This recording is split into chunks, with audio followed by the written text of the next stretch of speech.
So here are the 5 essential things that you have to do before you list a piece of commercial real estate for sale. My name's Jeremy Serrier. I'm the founder of Mansard. We help owners of high-value commercial real estate position the properties so that the right buyers engage.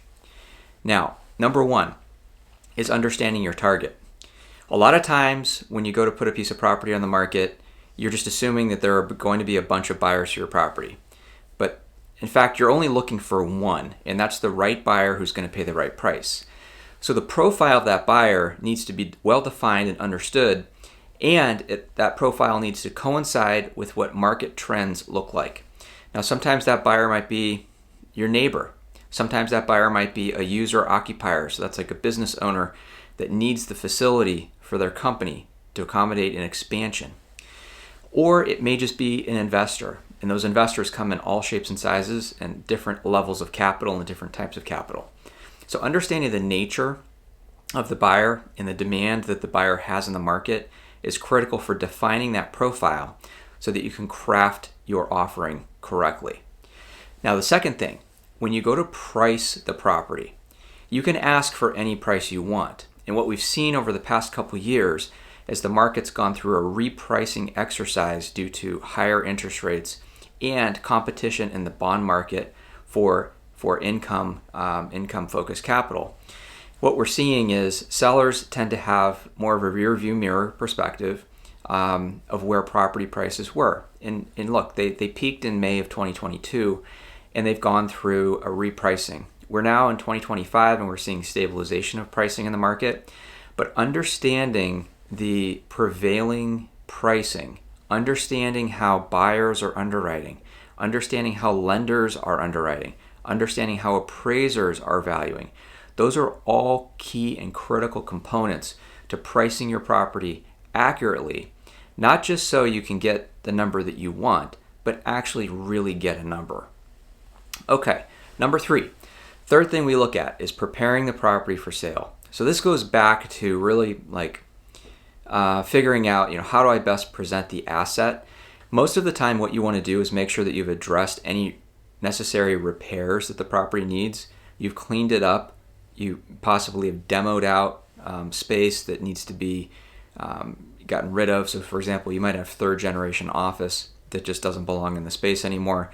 You may have a property that has great warehouse space, but it's just encumbered with a lot of racking, old office space, suspended ceilings. So it may be good to go through and demo that. I will tell you that what we advise to folks that are planning on selling is to really do a careful walkthrough of the property and to look at it through the buyer's perspective. And again, so that goes back to number 1, which is understanding the target. Who's going to be purchasing the property and how are they going to be using it?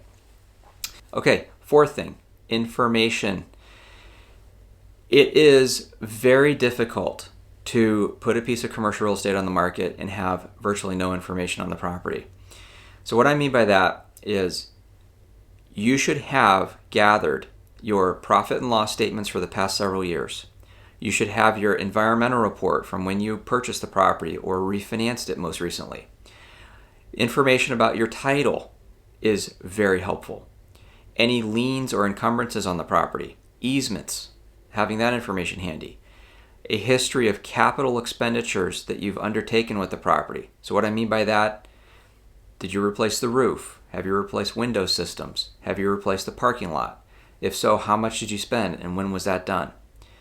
Copies of all of your leases, any lease amendments that have been signed.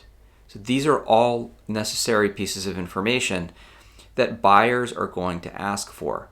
And the more organized you are in having that information prepared and ready to show them, the lower risk that buyer is going to feel they're taking when they're purchasing the property, and the more likelihood they're willing to pay a strong price that feels right to you.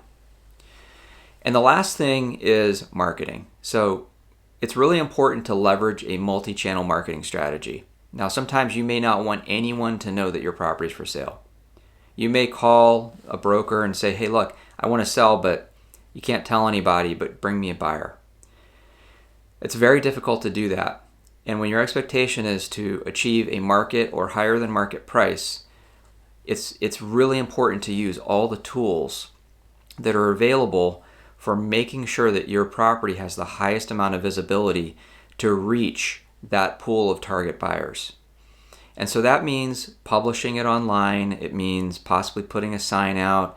It means possibly sending out emails, doing calls to local businesses, doing calls to other owners in the market that own similar properties to the one you have, and making sure that the word is out that your property is available and for sale. And when those people engage, they're going to go back through the list we just discussed, and they're going to ask about all those other items. And when you have clear, concise information that's available and organized and ready for them to review, they're going to feel that they are in fact dealing with a bona fide seller of a piece of commercial real estate, and they're more likely to engage.